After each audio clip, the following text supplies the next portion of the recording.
என்னாகமம் 14ஆம் அதிகாரம் 40ஆம் வசனம். நாங்கள் பாவம் செய்தோம்.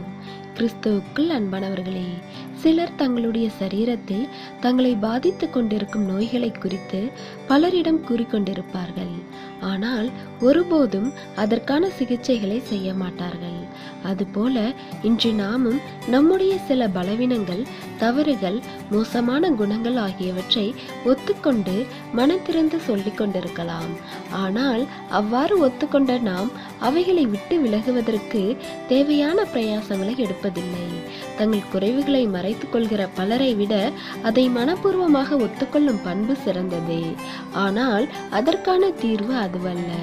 எனவே பாவ அறிக்கை யாரையும் பரலோகத்திற்கு கொண்டு போகாது என்பதை உணர்ந்து அதற்காக மனஸ்தாபப்பட்டு மனம் திரும்ப முன்வந்தால்தான் தேவனுடைய அங்கீகாரத்தை பெற முடியும் என்பதை புரிந்து கொள்ள வேண்டும். தேவனுடைய கிருபையும் இரக்கமும் நம் அனைவரோடும் இருப்பதாக. ஆமேன்.